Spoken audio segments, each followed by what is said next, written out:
Que la paz de Dios sea con ustedes. Yo les invito a que abramos la palabra del Señor en el libro de Romanos, capítulo 11. Vamos a leer del verso 7 al 10. Amén, hermanos. Dice, ¿qué pues? Lo que buscaba Israel no lo ha alcanzado, pero los escogidos sí lo han alcanzado. Y los demás fueron endurecidos. Como está escrito, Dios les dio espíritu de estupor, ojos con que no vean y oídos con que no oigan, hasta el día de hoy. Y David dice, se ha vuelto su convite en trampa y en red, en tropezadero y en retribución, sean oscurecidos sus ojos para que no vean, y agóbiales la espalda para siempre.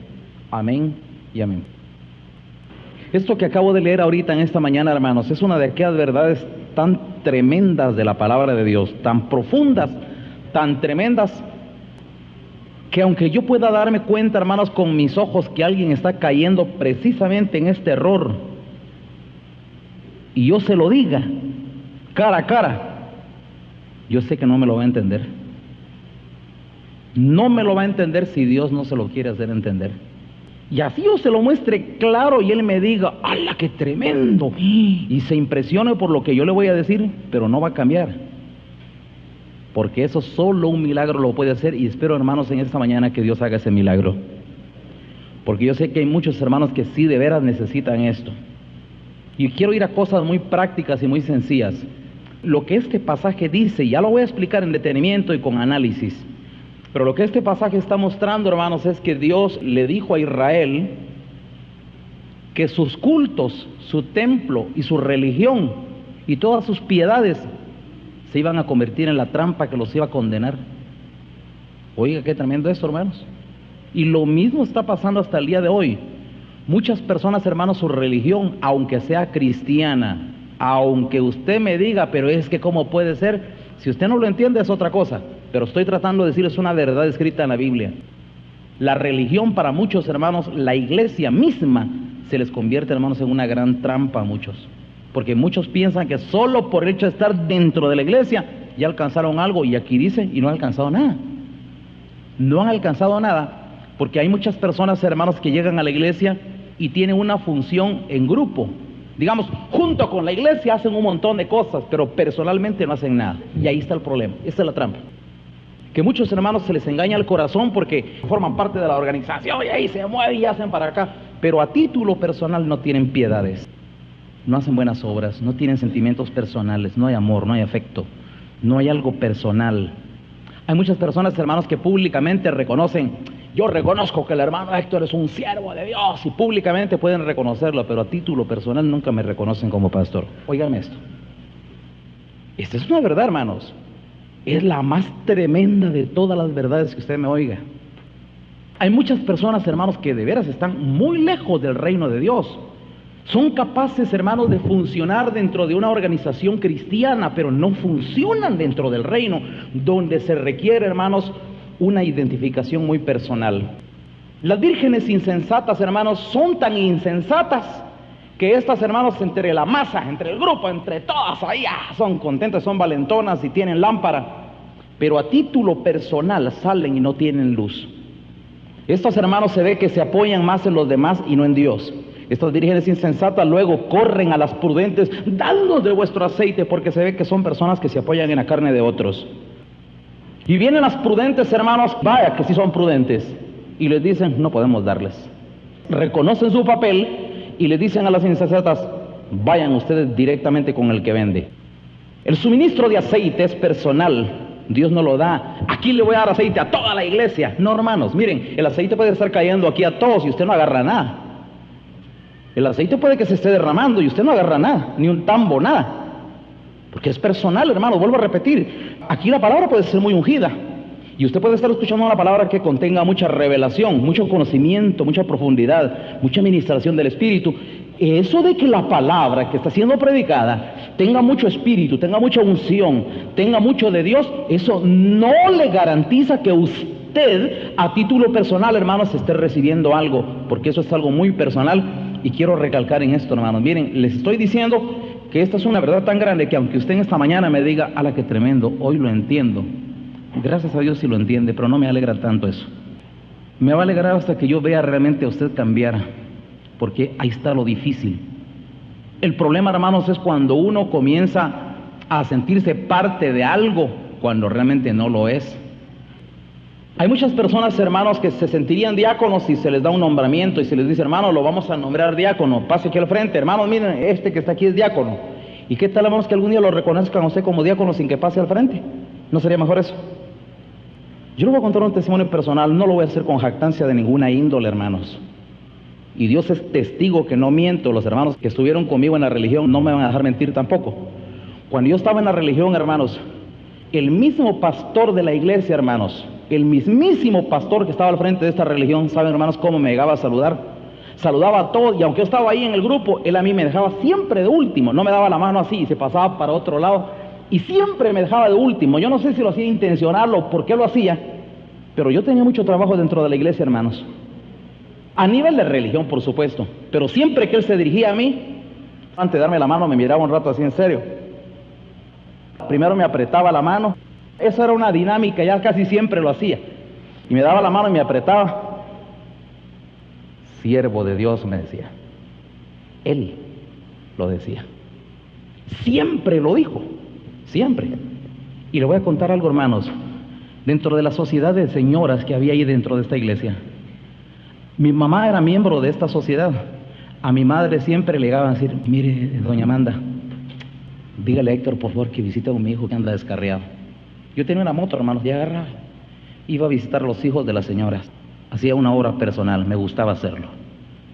Yo no me nombré.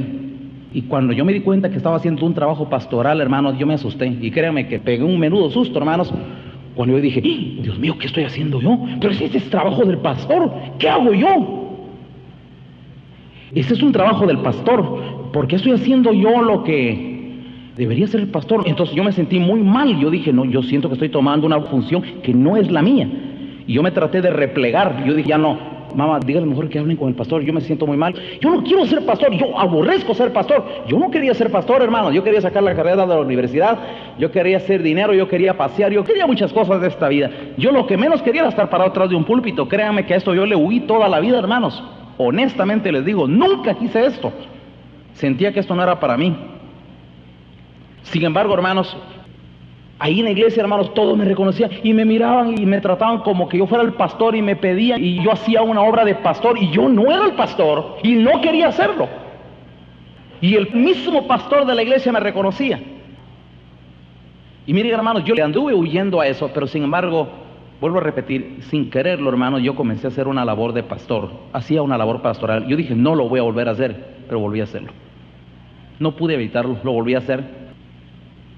Porque no sé si decir, hermanos, en aquellos días, desafortunadamente tenía vocación y no podía evitarlo. Era pastor.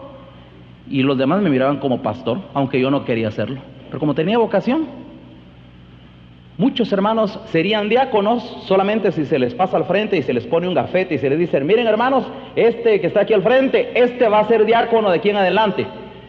¿Y qué tal, hermanos, que usted sea reconocido como un diácono o como una diaconisa sin que se le ponga ningún título, sin que se le ponga gafete, sin que use un traje diferente? ¿Qué tal que los demás se dieran cuenta que usted es un auténtico diácono porque sirve? Y no un servicio, hermanos, de teatro, no es comedia, no es para aparentar ni para que los demás miren y que usted será admirado. No, no, no, no. Sentimientos personales, algo muy propio, muy suyo. Un sentimiento, hermanos, de vocación. ¿Quién es diácono de vocación? ¿Quién, hermanos, es una oveja de vocación? No me diga usted, hermano, yo lo reconozco a usted como pastor. No me lo diga. Mejor actúe. Yo creo más bien en sus actuaciones que en sus palabras. No sé si me entienden lo que quiero decir. No me diga que me ama, muestre su amor. No me diga que me reconoce como pastor, sea una oveja y yo lo voy a saber. ¿De veras? ¿En qué se conoce una oveja? En su adhesión a la autoridad pastoral, en su sujeción. Están sujetos a vuestros pastores. ¿Ah? ¿O no dice la palabra del Señor así?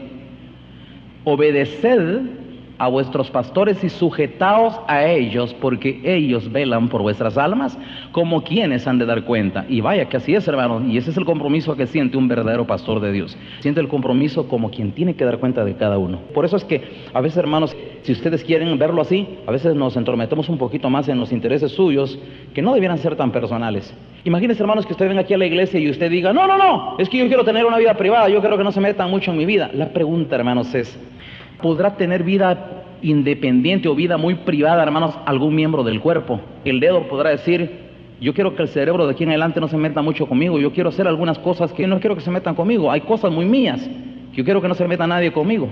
¿Será posible? Media vez esté unido al cuerpo, hermanos, el cerebro tiene que manejar esto, no hay para dónde.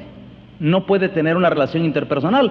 El día, hermanos, que el dedo se le mueva solo a una persona, y hay una obra diabólica ahí. Me recuerdo que la otra vez había una persona, hermanos, que venía de un cierto grupo raro, por cierto. Vino un día aquí a la iglesia y un día se acerca a hacerme una consulta. Hermano, fíjese que yo le quiero hacer una consulta. ¿Qué será que cada vez que yo oro, las manos se me mueven solitas y se mueven para todos lados? Y yo no quiero, pero se me mueven solas. Tenga cuidado, le dije. Vea qué pecado hay. Esa es una obra de Satanás, le dije. Él pensaba que quizás probablemente era alguna obra del Espíritu Santo. ¿Cómo va a ser una obra del Espíritu Santo? Las Sagradas Escrituras nos muestran a un Dios, hermanos, de mucha inteligencia y de mucha coordinación. El espíritu de los profetas está sujeto a los profetas. No puede, hermanos, jamás un espíritu de profeta enviado por Dios tomar a una persona, como explicaba el otro día. Dios no posee, sino unge. Los demonios poseen. Por eso se habla de posesiones demoníacas. No sé si fue aquí que estaba predicando la otra vez de eso. Pero estaba hablando, hermanos, de que Dios no posee, el diablo es poseedor. Por eso, hermanos, la Biblia habla de posesiones demoníacas. Dios no hace posesiones demoníacas. ¿Qué pasa en una posesión demoníaca? En una posesión demoníaca la persona es anulada, mientras que aquel espíritu, hermano, le toma y controla su mente, su boca, y aquella persona dice cosas, y cuando vuelve en sí, no sabe ni qué fue lo que dijo, ni qué habló, ni qué fue lo que pasó, y pregunta, ¿y qué dije? ¿Y qué hice? Porque fue anulada su personalidad y el demonio actuó en ella. Dios nunca hace eso, hermanos, que quede claro. Dios nunca toma por posesión a una persona, sino que la unge. Es muy diferente. Unge es que lo baña con su presencia y aquella persona sigue siendo ella. Lo único es que está bañada con la unción del Espíritu de Dios. ¿Me entienden, hermanos? Cuando alguien Dios lo usa, hermanos, va a ser ungido, no va a ser poseído. Hay una gran diferencia entre ser poseído y ser ungido. La unción, hermanos, es algo que baña, que cubre. En cambio, la posesión es de adentro. El diablo se mete y actúa y anula la personalidad de aquella. Un ejemplo, para que ustedes me entiendan, hermanos, lo que estoy hablando. La Biblia habla de un endemoniado gadareno. Dice, hermanos, que este tipo, hermanos, estaba tan fuera de control. Ya el diablo había tomado su mente, sus hechos, sus obras. Dice que este vivía solo metido entre los sepulcros. Vivía sin ropa, hermanos, así todo sucio, sin bañarse. Era un tipo raro, hermano, violento. Miren, la gente le huyó porque era fiero, era en extremo fiero, dice la Biblia. Lo amarraban con cadenas y rompía las cadenas. Solo vean, hermanos, ya el poder de Satanás que se manifestaba en él. Estaba ya tomado por el demonio y rompía las cadenas. Pero no cabe duda, hermanos, el alma de este hombre tenía una gran necesidad, hermanos. Lo único es que el diablo lo había poseído y ya no tenía libre locomoción este hombre. Estaba, hermanos, esclavizado absolutamente por una legión de demonios. Cuando Jesús llegó por la región, hermanos, el Señor salió, hermanos, de la región acostumbrada y pasando, hermanos, por el otro lado, llegó a la región de Gadara, a la tierra de Gad. Y llegó, hermanos, ahí, y cuando este endemoniado, hermanos, que tenía una gran necesidad en su alma, vio a Jesucristo, hermano, miren, esa pobre carne esclavizada por los poderes de las tinieblas corrió hacia Jesús. Pero fue el alma, la gran necesidad, y al ver una oportunidad, corrió hacia Jesús. Pero no habló el pobre hombre, hermano, sino que habló el demonio en lugar de él. El que corrió fue el hombre necesitado que estaba anulado, pero quien habló fue el demonio. ¿Qué tienes con nosotros, hijo de David? ¿Has venido para destruirnos antes de tiempo? Hablaron los demonios, pero el Señor vio a la persona que corrió porque tenía necesidad. Sal de él, suéltalo, déjalo. Por favor. Y salen temblando los demonios. Dejen que nos metamos a esos marranos que están allí. Váyanse. Y el Señor, hermanos, les autorizó y se fueron. Y aquel hombre, hermanos, quedó, mire, llorando, pero agradecido. Gracias, Señor. y no se quería ir a su casa. Yo me quedo sirviendo para siempre aquí contigo. Ese hombre no se quería ir a su casa, hermano, se quería quedar para siempre, se quería quedar ahí sirviendo. Y Jesús le dijo, no, ve a tu casa y cuéntale a los tuyos cuán grandes cosas el Señor te ha hecho. Yo quiero que me escuchen, hermanos. Los demonios poseen, Dios no posee. Dios, hermanos, al hombre le da inteligencia. Si alguien, hermanos, es profeta, profetizará, hermanos, pero con el pleno control de sus facultades de lo que está diciendo, de lo que está hablando. Ni modo, hermanos, que el que predica, hermanos, en el púlpito en este momento, hermanos, se convierte en un medium. Sería absurdo, ridículo, hermanos, pensar así. Los hombres que escribían, hermanos, llenos del Espíritu Santo, no quiere decir que fueron poseídos. Entendamos, hermanos, que los hombres que escribieron la Biblia... El otro día yo escuchaba a alguien tratar de explicar, hermanos, cómo era que los profetas escribían las profecías, hermanos. Dice que eran tomados por el Espíritu. Y dio una explicación, hermanos, que me dejó muy mal sabor. Dando como a entender, hermanos, que en ese momentito la persona fue anulada y la mano se le movía sola y escribía. Y no sabía ni lo que escribía. Él no comprendía a ciencia cierta todo lo que estaba escribiendo, pero sí tenía pleno uso de sus facultades y sabía lo que estaba haciendo. Es absurdo, hermanos. Miren, si nosotros tratamos de pensar de que Dios anula a la persona, estamos hablando de una obra parecida a la de los demonios, y el Señor no hace eso. Muy bien, quiero regresar a la enseñanza. A través de esto, hermanos, será nada más una explicación. Les decía, hermanos, de que con Israel, hermanos, pasó algo, hermanos, que sigue pasando hoy con mucha gente religiosa. Vino Cristo, hermanos, y trató de enseñar el verdadero camino hacia Dios con un ejemplo. Él vino como el Hijo de Dios. Les vino a poner un ejemplo a todo Israel de qué era lo que Dios estaba esperando de su pueblo, porque vino como judío. Vino como judío, hermanos, a darles un ejemplo de lo que es un hijo verdadero de Dios, un hijo amado, en el cual Dios tuvo verdadera complacencia. Y salía Jesús, hermanos, los sábados y sanaba enfermos y ayudaba a la gente, iba a buscar a uno y se encontró a otro. Si ustedes se dan cuenta, hermanos, el Señor generalmente no buscaba la masa. Los fariseos buscaban la masa, el Señor no. La masa lo buscaba a él. Eso es muy diferente, hermanos. Jesús dice que se agarró una barca, se iba del otro lado del río, y cuando salía la barca, la multitud enfrente de él, el Señor nunca estuvo buscando masas. Óigame esto, hermanos, nunca buscó masas. El Señor buscaba ovejas perdidas, individuales. El trato personal es vital. Hace más hablándole a una persona y haciendo una obra de salvación con uno, que, hermanos, yendo a tirar con escopeta a un montón. A la gente religiosa le fascina esto, hermanos. Como la otra vez me invitaron a una campaña donde habían invitado a cierto evangelista y les preguntó, pero ¿cuánta gente va a venir? Pues como unas 300 personas. No, yo de 700 en adelante vengo a predicar. Oiga, ¿ustedes, hermanos? La pregunta, ¿cuál es el interés en que haya demasiada gente? Probablemente las ofrendas, ¿verdad? Probablemente mientras más gente hay, más ofrendas se recaudan. Pero quiero que quede claro, hermanos, la gente religiosa hasta el día de hoy está atrapada, está engañada. Va en una trampa, hermanos, que no saben ni a dónde les va a ir a parar. ¿Qué pasó con Israel? Vino Jesucristo, hermanos, y les mostró que el Señor iba a buscar a un Nicodemo, a una mujer samaritana, a un paralítico en el estanque de Betesda, a un leproso, a un ciego. El Señor buscó a un Leví, a un Natanael, a un Pedro, a 2, 3. Siempre buscaba uno. Y la parábola del Señor Jesucristo es esto, dijo: yo no he venido por muchos sanos, sino he venido por un pecador, por una oveja, por alguien que necesita sanación. El Señor no buscaba las multitudes. Vuelvo a repetir, hermanos, que la gente religiosa sí le gustan las multitudes y le gusta la masa y le impresionan las masas. Jesucristo no le impresionan las masas. Él deja 99. Cuando Felipe, hermanos, estuvo predicando en Samaria, llegó, hermanos, y Dios lo respaldó, y hubieron sanaciones y milagros, y se amontonó, y había una gran multitud, hermanos, allí en Samaria, y antes de que el corazón de Felipe se enfermara, el Espíritu Santo le dijo a Felipe: Felipe, vete de aquí, ya estuvo el trabajo, ya basta, vete al desierto, ahí tienes una obra que ir a hacer. La pregunta, hermanos, es, ¿no parece una decisión un poco no muy inteligente? ¿Cómo es que sacan al gran siervo de Dios cuando el gran avivamiento que hay ahí en Samaria y lo manda al desierto Dios? ¿Por qué lo saca cuando hay más necesidad? Hay tanta gente ahí, el trabajo. Se va Felipe, hermanos, al desierto, y ahí, guiado por Dios y dócil a la voz del Señor, se va al desierto. No sabe por qué lo tiene Dios ahí. De repente mira un carro por ahí y, guiado por el Espíritu Santo le dijo: acércate a ese carro. Al acercarse a ese carro se encuentra con un hombre importante, funcionario de un gobierno. Estaba leyendo el rollo de la ley. ¿Qué lees?, le dijo. Y está leyendo al profeta Isaías, le dice. Pero me han entrado un montón de dudas, si esto lo dice el profeta de sí mismo o lo dice de otro. A ver qué parte es la que está. Si quieres te explico. Sí, solo tengo que partir.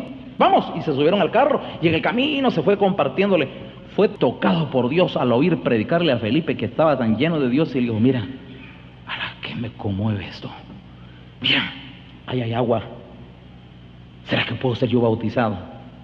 Si crees en Jesucristo de todo tu corazón, bien puedes, le dijo Felipe. Yo creo con todo mi corazón. Y pararon el carro, y ahí en el camino se bajó a un estanque de aguas y bautizó a un etíope. Yo quiero que me escuchen, hermanos. Dios no ha cambiado. A Dios, hermanos, le agrada cuando alguien, hermanos, puede tener sentimientos personales. No, hermanos, aquel que busca albergarse dentro de la iglesia, y aquí está, y aquí navega entre todos, hermanos, y aquí tiene privilegio. La iglesia va a ir a evangelismo, vamos a Cobán todos.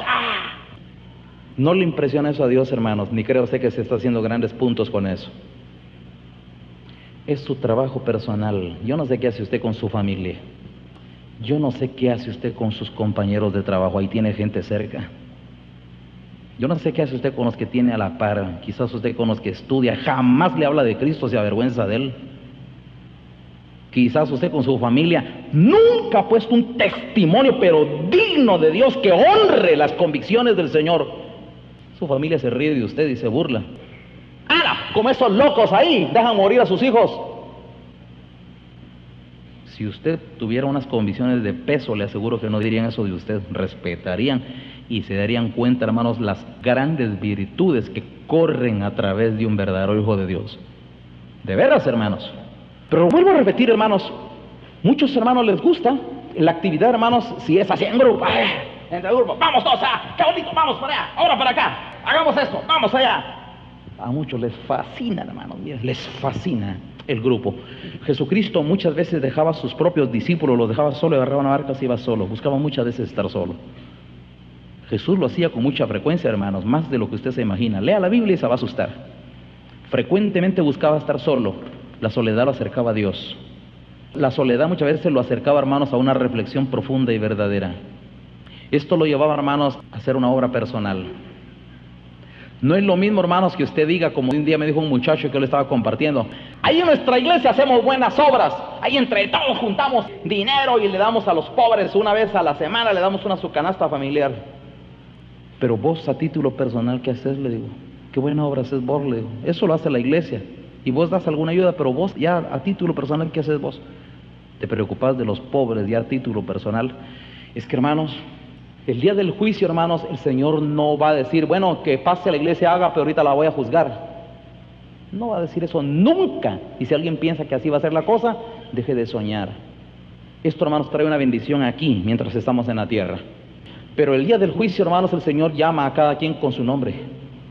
Fulano de tal, entra, porque tuve hambre y me diste de comer, tuve sed y me diste de beber, desnudo y me cubriste, en la cárcel viniste a verme, enfermo y me visitasteis. Y aquel le dirá: Señor, yo no recuerdo haberte visto alguna vez. No, es que no me lo hiciste a mí, pero se lo hiciste a mis hermanos más pequeños. Es como que a mí me lo hubieses hecho. Entra. Yo quiero que me escuchen, hermanos. A título personal, ¿qué obras tiene usted?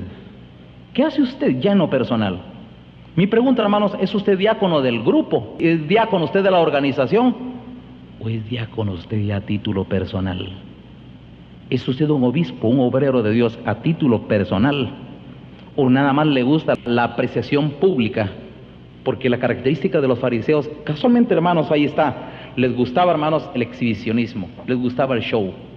Los fariseos les gustaba eso, que los vieran así todos con sus grandes túnicas blancas, los flecos, las filacterias, que lo vieran, hermanos, así tan atractivos, tan impresionantes, místicos, que deslumbran y llaman la atención.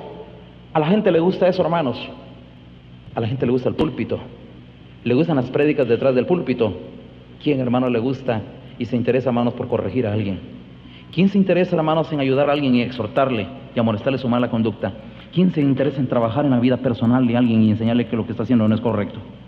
¿Quién se interesa, hermanos, en redarguir a otro porque su mala vida, su testimonio no es acorde a las leyes de Dios? ¿Quién se preocupa, hermanos, por ver al individuo y no tanto, hermanos, al grupo, a la masa, y que le impresione la multitud? Oiga lo que dice aquí Pablo: ¿Qué pues? Dice Pablo en el verso 7. ¿Qué pues? Una pregunta, hermanos. ¿Qué pues? ¿Qué pasó? O en otras palabras, ¿qué pasó pues? ¿Qué fue lo que sucedió? Y aquí explica qué fue lo que sucedió. Es que viene hablando de algo. Viene hablando, hermanos, del remanente de Israel. Viene hablando, hermanos, de los escogidos. Viene hablando de los escogidos de Dios. Viene hablando de ese remanente. Entonces, hermanos, viene Pablo y dice, ¿qué pasó con el resto? ¿Qué pasó con el resto? Porque, hermanos, le voy a contar que la iglesia cristiana, no crean ustedes que comenzó con gentiles. La iglesia cristiana comenzó con judíos, hermanos. La iglesia siempre tuvo un origen judío y va a culminar con un final judío.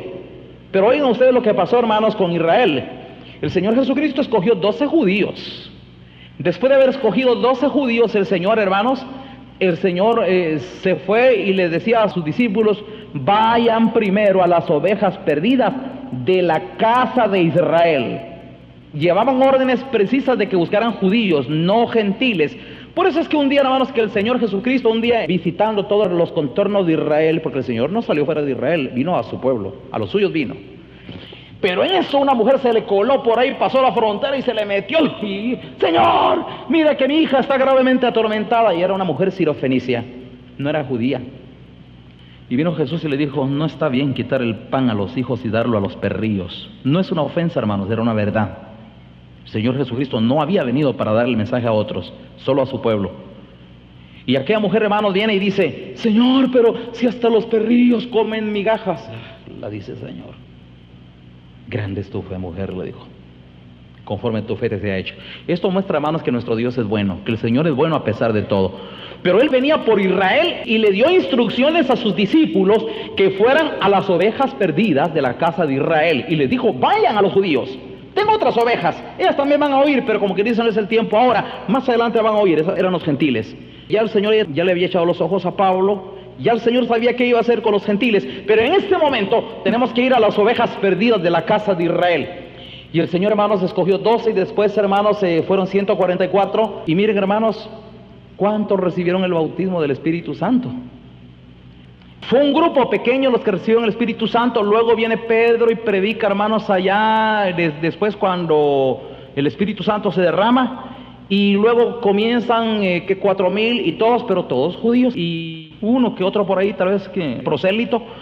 Pero la iglesia comenzó, hermanos, eminentemente judía, hermanos. Entonces pregunta Pablo, pero esos solo fueron unos, dice. ¿Y qué pasó con el resto? ¿Qué pasó pues? Dice Pablo. ¿Qué sucedió con el resto? Vean qué sucedió. Entonces dice Pablo, ¿qué pues? Verso 7. Lo que buscaba Israel no lo han alcanzado. Y yo diría, hermanos, hasta la fecha, hasta el día de hoy, Israel no ha alcanzado esto, hermanos. Y buscaba algo que no lo alcanzó, porque ellos esperaban a un Mesías. ¿Sabían ustedes eso, hermanos?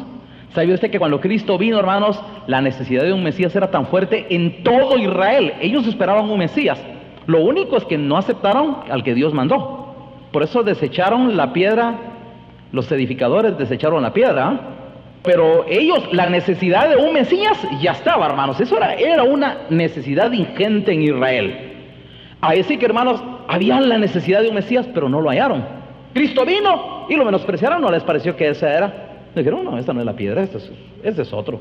Ese es un engañador, es un impostor. Así lo trataron de ver. Pero entonces, hermanos, ¿qué dicen? ¿Qué pues? Lo que buscaba Israel no lo han alcanzado, pero los escogidos, dice Pablo, sí lo han alcanzado. Como quien dice, de Israel, hermanos, la mayoría no lo alcanzó, no lo logró alcanzar, pero los escogidos sí lo alcanzaron, los escogidos de Israel. Está hablando de Israel. Dice, pero los escogidos sí lo han alcanzado. Y los demás, ¿qué dice? Fueron endurecidos, que es la mayoría. Si nosotros, hermanos, tomamos en cuenta que los que fueron bautizados en el día de Pentecostés fueron una minoría, más los que creyeron poco a poco de todo el pueblo, era un pequeño grupo, hermanos, era un remanente los que creyeron.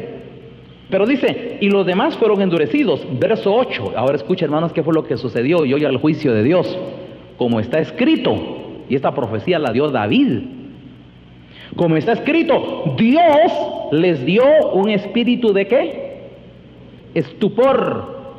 De estupor viene la palabra estúpido, ¿eh?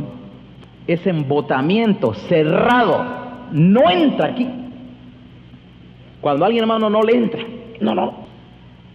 Y se sacude la cabeza, no, es que no puede entender, no le entra. A eso, hermanos, se le llama espíritu de estupor. Las personas, hermanos, prefieren mejor quedarse funcionando para una religión donde se exaltan otro tipo de valores como la familia, el matrimonio, el noviazgo, los hijos, la sociedad, el mundo, etcétera, lo moral. La gente prefiere, hermanos, eso y no comprender los valores del reino, porque para eso sí hay estupor, no puede comprender qué pasa. Ahora escuche qué pasó con Israel, hermanos. Dice, Dios les dio espíritu, porque el que lo hizo fue Dios, hermanos, no fue el diablo. Dios les dio espíritu de estupor, ojos con que no vean y oídos con que no oigan. La pregunta, hermanos, ¿hasta cuándo dice? Hasta el día de hoy. La pregunta, hermanos, es, ¿no fue acaso exactamente estas palabras literales las que dijo Jesucristo también y ahora las está repitiendo Pablo? Y las podemos seguir repitiendo hoy nosotros con toda seguridad. Este pueblo, dijo Jesús, de labios me honra, pero su corazón está lejos de mí. Bien, dijo de Isaías, viendo veréis y no entenderéis, y oyendo oiréis y no percibiréis. Las palabras de Jesucristo, hermanos, ahora las toma el apóstol Pablo y viene a darles a reactualizarlas y a darles otra validez, y nosotros podemos seguir haciendo lo mismo, hermanos. Le volvemos a dar vigencia a estas palabras y decimos, están vivas hasta el día de hoy. ¿Cuántas personas el día de hoy, hermanos, siguen teniendo un espíritu de estupor y están atrapados en una religión? Funcionan para una organización, se dedican a servir a un tabernáculo, a una institución, a un nombre, a un grupo de personas, pero están fuera totalmente de lo que es el reino de Dios. Escuche, hermanos.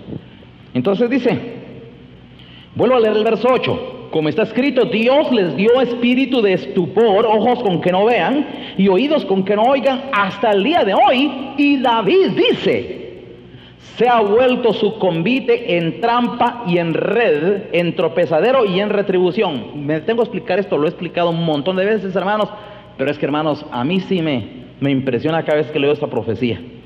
La palabra convite, esta palabra convite, hermanos, es una palabra sinónimo de culto.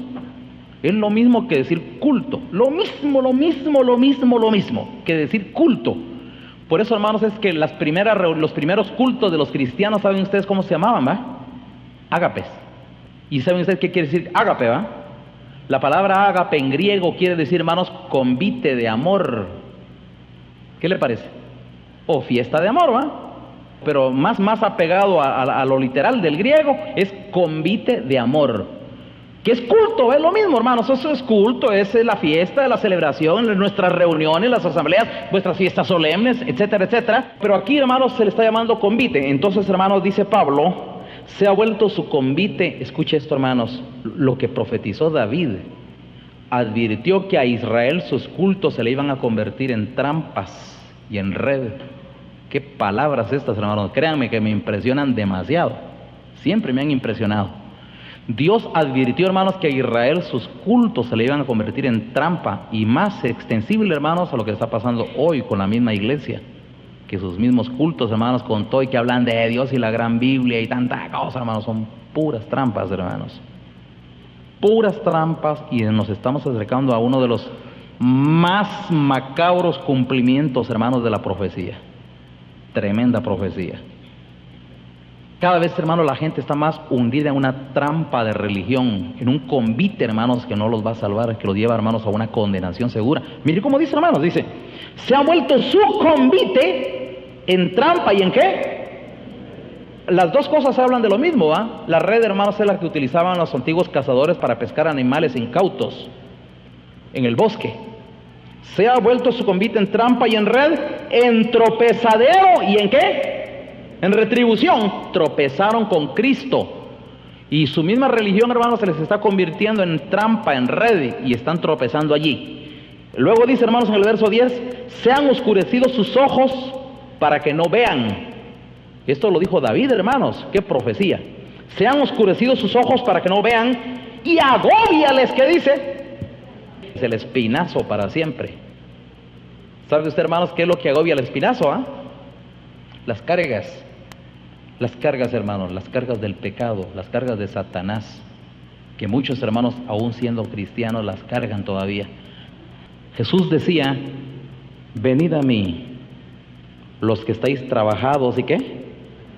y cargados con esa religión que no los ayuda en nada, con esas sus religiones que no les dan nada, que no los ayudan, que no les dan descanso, vénganse a mí. Porque el Señor Jesucristo no venía predicando una religión, hermanos, un verdadero descanso.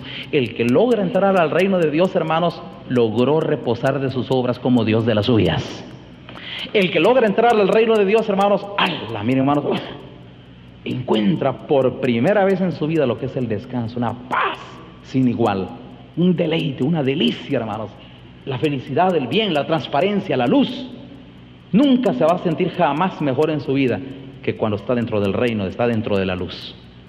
Jesucristo decía: venid a mí, los que estáis trabajados y cargados, y yo os haré descansar. ¿Qué pasa, hermanos, cuando alguien viene a la iglesia? Hablo de la iglesia Ágape, no hablo de la religión. Si aquí eso sucede, pues no digamos en la religión. ¿Qué pasa, hermanos, cuando alguien viene a la iglesia y aún después de estar viviendo tanto tiempo, hermanos, siempre se siente agobiado? ¿Qué cree usted que pasa? Sea honesto y dígame usted qué cree usted que le está pasando. Sinceramente, usted viene a la iglesia, tiene tanto tiempo de estar en la iglesia, pero siempre se siente agobiado, se siente cargado, siempre en luchas. Casi siempre, hasta en la cara, usted no puede ocultar que siempre anda agobiado. ¿Qué pasa? Sinceramente, ¿qué cree usted que pasa? No se engañe, diga la verdad. Que esto a usted se le ha convertido en una trampa. Esto mismo no le ha dado descanso a usted. Porque si usted se hubiera encontrado realmente con Dios, el estar aquí ya le debería haber dado descanso. Usted debería ser feliz ya. Y cada día, no un día sí, un día no. No, hombre, todos los días, hermanos. Usted debería de gozar, hermanos, de una paz inigual, debería de gozar de un bienestar, de un descanso. El descanso, hermanos, se traduce, hermanos, en un sueño reposador. El descanso, hermanos, se traduce, hermanos, en una vida sin alteraciones, en un carácter tranquilo. Las personas que ni aun su temperamento logran controlar, ¿qué cree usted que es eso? Vidas cargadas, explotan en un momento. Hay gente, hermanos, que en su respectiva ocasión, habiendo su respectiva presión, les salta la vieja naturaleza todavía, algo salta por ahí, todavía se enfurecen, todavía no controlan su mal carácter, todavía les explota, todavía revientan, todavía tienen cosas ahí que se nota que no han sido curadas, no han entrado al reposo todavía. El que ha entrado al reposo del Señor, hermanos, ha descansado de sus obras como Dios de las suyas. Dios no nos ha engañado, pero Israel, hermanos, se agobió. Se agobia el espinazo para siempre. Oiga, qué trampa, hermanos. La religión se les ha convertido en trampa para muchos. Con razón dijo el apóstol Pablo también en otra ocasión: si los hijos de Israel fueran tan numerosos como la arena del mar, solo el remanente será salvo, dijo. Y el remanente, comparado con esa multitud tan numerosa como la arena del mar, hermanos, pues hermanos, nada más es cuerpo, nada más es masa, es un medio de subsistencia para los escogidos. ¿Por qué existe una religión? Porque hay muchos llamados, hermanos. Le voy a contar cuál es la función de los llamados, aunque no van a ser salvos. La función de los llamados, hermanos, nada más es servir como medio de subsistencia para los escogidos. Parece raro decirlo así, parece duro y cruel, es la verdad. Los llamados, hermanos, solo cumplen función de acuerpar. Solo son un medio de subsistencia para los escogidos. Le voy a contar algo para que usted vea cómo piensa Dios. Cuando Israel era poco todavía, eran pocos, le dijo a Dios: bueno, vénganse, los voy a meter a la tierra prometida. Pero ellos eran pocos relativamente, hermanos. Si todos los que iban en el desierto murieron ahí. Los hijos de ellos, hermanos, son los que iban a entrar a la tierra prometida, pero eran relativamente pocos. Y ahora van a entrar, hermanos, ahí han cruzado el Jordán, y ahora van a ir a tomar la tierra de los filisteos, de los cananeos, de los jebuseos, jerjeseos, heteos, heveos, gabaonitas, y van a ir a tomar aquella tierra. Y hermanos, entonces viene Dios y le dice a Josué: mira, entren y poco a poco van a ir ustedes destruyendo al enemigo y van ocupando sus tierras poco a poco, pero no los voy a destruir yo de golpe, no voy a destruir al cananeo de golpe. Oiga esto, hermanos, ¿cómo piensa Dios? No voy a destruir al cananeo de golpe, porque no sea que las fieras se multipliquen contra vosotros, dijo. ¿Qué le parece? Dijo Dios, hermanos, que no iba a destruir de tajo a los cananeos, porque como había muchos osos y muchos leones, muchas fieras ahí todavía, no sea que se los coman ustedes, mejor que se coman aquellos. Pensando Dios siempre en su pueblo. ¿Para qué son los llamados? Para que el enemigo se los coma. ¿Le parece raro oírme decir eso? Pues piénselo como quiera. Le estoy diciendo la verdad. Ojalá que todos fueran salvos. Desafortunadamente los llamados solo son medio para cultivar a los escogidos. Y le voy a contar otra cosa, hermanos, tal vez, ojalá que lo entendamos. Muchos llamados, hermanos, que llegan a la iglesia, hermanos, solo sirven para pedirle favores a los escogidos. El escogido, hermanos, es hombre de bien que siempre da, siempre presta, porque más bienaventurada cosa es dar que recibir. El justo siempre da. Pero hay muchos hermanos que solo se ponen en el papel de menesterosos. Hay quienes llegan a la iglesia solo para estarle pidiendo favores a los demás. Mejor si ustedes de aquellos que les gusta dar. Porque si usted de las personas que dan, ya se está colocando en el papel de los generosos, ya se está poniendo usted en el papel de los escogidos. Pero si usted de aquellas personas son los que todo el tiempo anda ahí mendigando, con la mano extendida, pidiéndole a todo el mundo un favor, me temo que no está haciendo bien el papel. Así que dentro de la iglesia, hermanos, nosotros no podemos evitar que hayan llamados, hermanos, con un montón de necesidades para que nos van a ayudar para que hagamos buenas obras. Y nosotros, hermanos, pues hombre, tendremos paga de eso de parte de Dios. Pero nosotros tenemos que aprender a hacerle favores a los demás y hacer bien. La Biblia dice, haced bien a todos, mayormente a los de la familia de la fe. Así que nosotros, hermanos, ese es nuestro trabajo. Y los llamados es un medio de cultivo. Dentro de los llamados, hermanos, ahí se cultivan los escogidos. Dentro de todo Israel, que puede ser tan numeroso como la arena del mar, solo el remanente está cultivando Dios ahí. A estos es a los que Dios les tiene interés. Estos son los que dan fruto, los que llenan la medida, los que concuerdan con las profecías, los que encajan con la palabra, los que no tienen tropiezo. Jesús dijo, bienaventurado aquel que no haya tropiezo en mí. Hay quienes vienen a la iglesia, hermanos, yo me asusto. Tienen más estorbos que saber qué. Tienen 1000 estorbos para buscar a Dios. 1000 estorbos. Tienen problemas que el trabajo, que la familia, que los amigos, que el dinero, que la enfermedad, que ¡ala! Les salen más estorbos que nunca.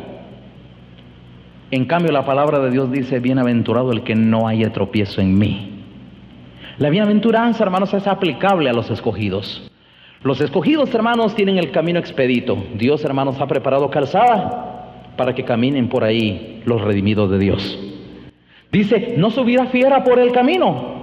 No habrá ahí quien los espante, quien los atemorice. Cualquiera, por muy torpe que sea, dice, no se extraviará. Así es el camino que Dios ha preparado para los escogidos, hermanos, y no podemos evitarlo.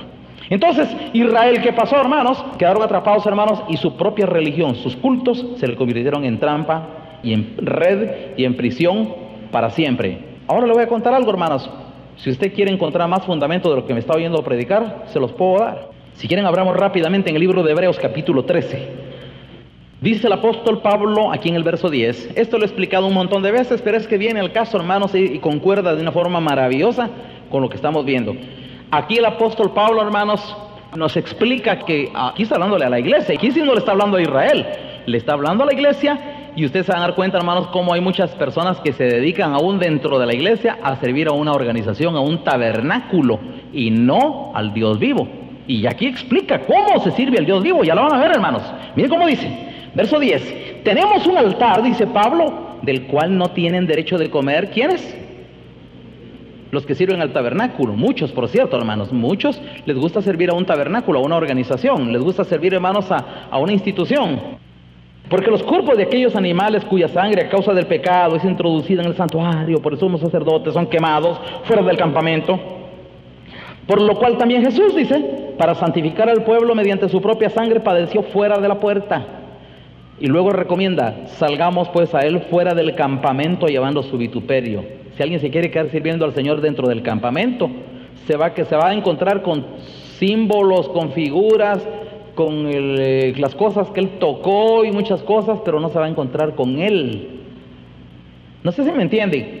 Usted quiere, hermanos, usted quiere ir a ver la tierra santa, la gente, hermanos, le fascina ir a peregrinar, ir a abrir la boca. Aquí estuvo la tumba. ¿Y qué van a encontrar? Un lugar donde Jesús jamás permaneció. 3 días, hermanos, estuvo ahí y la gente va a venerar aquello. Él ya no está ahí. Gracias a Dios ya no está ahí. Nosotros lo buscamos donde él está ahora. No donde estuvo, no nos interesa eso, nos interesa dónde está él ahora. La gente, hermanos, dice, aquí se bautizó Jesús. La gente es tan religiosa y tan idólatra que trata de venerar piedras, símbolos. Mire que esta piedra la traje de la Tierra Santa. Mejores piedras hay aquí en Guatemala. Eso no da ni quita, hermano, la gente es idólatra. Pero fíjense como dice Pablo, salgamos pues a él fuera del campamento, llevando su vituperio. Oiga esto, hermanos, porque no tenemos aquí ciudad permanente si buscamos la porvenir. Entonces viene Pablo y dice, así que quiere decir conclusión. De forma concluyente, ofrezcamos siempre a Dios. ¿Qué estás esperando? ¿Un culto de masas? ¿Un culto vernáculo? ¿O qué es lo que realmente quiere? Aquí explica explicación. Verso 15 dice, así que ofrezcamos siempre a Dios del sacrificio de alabanza, es decir, fruto de labios que confían en su nombre. Esto es personal, hermanos. Usted no puede decir, ahí en la iglesia qué bonito se canta. No me importa eso. La pregunta es si usted canta. Porque lo que usted canta es lo que se le contabiliza a usted. Si usted dice qué bonito cantan en la iglesia, eso es la iglesia, pero usted, y usted le canta a Dios realmente con su corazón, porque eso es lo que vale, eso es lo que a usted le vale. Que la iglesia cante a usted no le vale, que usted cante, eso sí le vale. Entonces, así que ofrezcamos siempre a Dios por medio de él el sacrificio de alabanza, es el fruto de labios que confiesen su nombre. Y escuche esto, y hacer bien y de ayuda ¿qué? Mutua. Esas ayudas de tipo de organización son ayudas personales, hermanos. La ayuda es una ayuda personal. Ayudar a otros que yo tengo cerca. Es una ayuda mutua. Que quien ayude a otro. Que nos ayudemos mutuamente. Hermanos, Dios quiere. Dice, y de hacer bien y de la ayuda mutua, no sois, porque de tales cultos o sacrificios se agrada a Dios. Obedeced a vuestros pastores, escuchen, y sujetaos a ellos, porque ellos dan por vuestras almas como quienes han de dar cuenta. ¿No le parece a usted que suena un poco raro, verdad? Que viene hablando de una cosa, y como que de repente se saliera, y aquí alguien diría, aquí sí, como que se salió el tema y se metió a otra cosa. Hermanos, es muy inteligente lo que está diciendo. Es que, hermanos, el estar sujeto es parte de un culto verdadero. Dice, hermanos, obedeced a vuestros pastores y sujetaos a ellos, porque ellos velan por vuestras almas como quienes han de dar cuenta, para que lo hagan con alegría y no quejándose, porque esto os es provechoso. Orad por nosotros, pues confiamos en que tenemos buena conciencia, deseando conducirnos bien en todo. Y más os ruego que lo hagáis así, para que os sea restituido en breve. Y luego dice, hermanos, en el verso 20, y el Dios de paz que resucitó de los muertos al nuestro Señor Jesucristo, el gran pastor de las ovejas, por la sangre del pacto eterno, oiga, os haga aptos, ¿para qué, hermanos? Para toda obra buena, para que hagáis su voluntad, haciendo Él en vosotros lo que es agradable delante de Él por Jesucristo. A Él sea la gloria por los siglos de los siglos. Queda claro, hermanos, que en esta enseñanza se nos recomienda, hermanos, que nosotros no nos dediquemos a servir a un tabernáculo, sino que salgamos. Nuestra vida debe ser más de campo, más de actividad. Debemos de hacer bien a los demás. Al decir fuera, hermanos, estoy tratando de decir que nosotros no podemos quedarnos varados, hermanos, dentro de una organización. Imagínense, hermanos, que yo estaba predicando la otra vez en cierto lugar y un pastor estaba de justificar, porque seguramente alguien lo criticó, no sé, y él estaba de justificarse ahí. Es que, hermanos, dice, Dios a mí me llamó para que esté aquí detrás de este púlpito, dijo. No le dije nada, yo estaba oyendo. Yo dije, bueno, ahí está, preso. El púlpito lo tiene amarrado ahí. El púlpito es su prisión. Bien decía Jesucristo de los fariseos, en el púlpito de Moisés se paran los fariseos. Buena cátedra, es lo mismo. En el púlpito de Moisés se paran los fariseos, les gusta. Haced todo lo que ellos dicen, pero no hagáis con su ejemplo, porque ellos dicen pero no hacen, dijo Jesús. El Señor Jesucristo criticó a los fariseos, hermanos, que eran amantes del púlpito, pero no de hacer la obra de Dios. Entonces, hermanos, vuelvo a repetir, ¿qué está esperando Dios de nosotros, hermanos? Ahora, si usted quiere seguir, hermanos, en la red, siga. Es libre. Pero usted está oyendo, hermanos, una verdad en esta mañana importante para mí. Usted y yo, hermanos, tenemos que dejar de funcionar para un tabernáculo. Debemos dejar de funcionar, hermanos, para un culto, para una organización, si no usted se va a quedar prisionero. Los hermanos que trabajan en la iglesia, hermanos, en los diferentes aspectos administrativos que la iglesia requiere. Hay secretarias, hay hermanos que trabajan allá en cuestiones puramente materiales, herrería, carpintería, electricidad. Está bien que hagan eso, hermanos, pero una cosa les digo, no entierren la boca allí. Eso no los va a salvar. Sálgase de ahí y aprenda a ser piadoso con los que tiene cerca. Haga buenas obras. No pierda usted los sentimientos de ver a otra persona e interesarse de corazón por ella. Sálgase de su encierro. Sálgase de que usted dice, no, es que el privilegio. Y hay quienes, hermanos, miren, mistifican tanto el privilegio, hermanos, como que es que el privilegio. Sí, está bien, pero mire, está bien, pero no entierre la cara ahí. Lo importante es que piensen en las otras personas que tiene cerca. ¿Cuánto favor le puede hacer usted a un niño si usted lo corrige? ¿Cuánto bien le puede hacer usted a otra persona si le exhorta, si le amonesta, si le enseña a ser piadoso? ¿Cuántas cosas podrían cambiar en la vida de muchos, hermanos, al entrar en el verdadero reino de Dios? Y donde usted, hermanos, la justicia que usted haga cada día le está haciendo pesada en balanza. Haga justicia, haga bien. No diga usted que ahí en la iglesia hacemos bienes. No, hombre, en la iglesia es la iglesia. Pero ¿usted qué hace? Usted hace bien. A título personal, usted hace favores. Usted ayuda a alguien. Ora usted a título personal. Compartí hace un rato con el hermano Eric, porque les decía que a veces los hermanos les gusta, a ver cuándo hacemos otro evangelismo, así que les gusta ir así, batallón. Mi pregunta, no está malo que se haga eso, y le voy a contar algo, tal vez, hermanos, para que entendamos a nuestro Señor Jesucristo.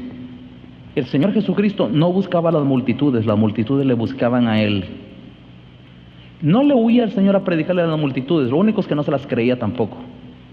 No, hermanos, el Señor salía y predicaba, no se echaba para atrás. No van a creer ustedes que Jesús, hermanos, se echaba para atrás en no quererle predicar a las multitudes. No, les predicaba. Pero el Señor decía, este pueblo de labios me honra, pero su corazón está lejos de mí. Con todo, le seguía predicando, pues.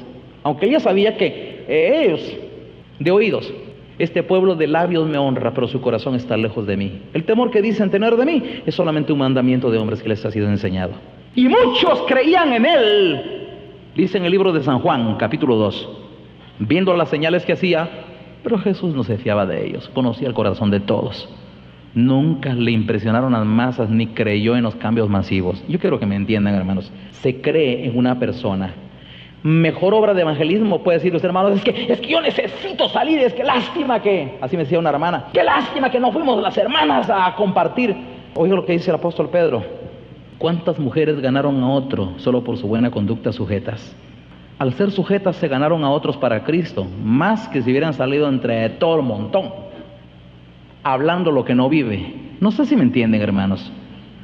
Pero sí tenemos que hacer el evangelismo. Si, hermanos, a mí me llaman a predicar, y he seguido a predicar, y va a haber una gran concentración, va a haber mucha gente, está bien. Yo llego, hermanos, les aseguro, hermanos, que ya con el tiempo que Dios me ha dado estar en el ministerio, no soy una persona muy emotiva, ni tampoco soy frío, hermanos. Pero no me emociona a mí eso, hermanos. No me emociona la masa, ni me pone nervioso la masa tampoco. Porque como no me está impresionando, tampoco no me pone nervioso. Pero yo tengo que predicar y cumplo mi trabajo, hermanos, al predicarle a una multitud. Y lo tengo que hacer. Y lo hago de buena voluntad. Y le predico un montón. Pero no me estoy fiando de eso. Cuando yo termino de predicar, hermanos, se me acerca 1, 2, 3. Y comienzo a ver a alguien. Digo, aquí puede haber una oveja. Y por ahí empiezo a percibir a más de alguno. Y entonces, hermanos, comienzo a invertir tiempo en en hacer una verdadera obra en ese, así como usted me lo oye, hermanos. Por eso les digo, hermanos, pero estamos en un tiempo, hermanos, en que la religión cada vez, hermanos, se está volviendo una prisión de las almas, y muchos no lo logran entender porque el espíritu de estupor opuesto por Dios, hermanos, está vivo hasta el día de hoy.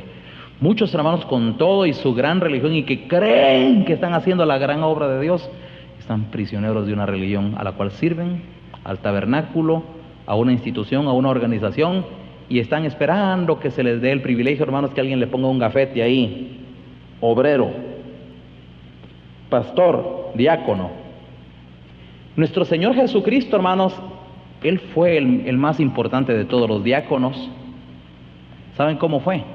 No le dio a nadie un título. Él nunca estuvo con los fariseos para que le dieran el título de diácono.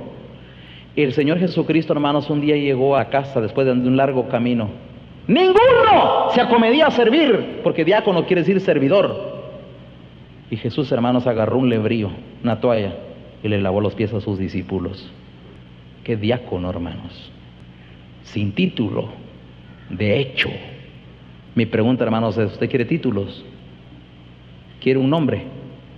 ¿Quiere un gafete? ¿O quiere servir en el reino? Actúe como que si lo tuviera de corazón y no con hipocresía. Ahí va a ver cómo el Señor lo va a exaltar y lo va a poner en alto. Vamos a orar al Señor, hermanos.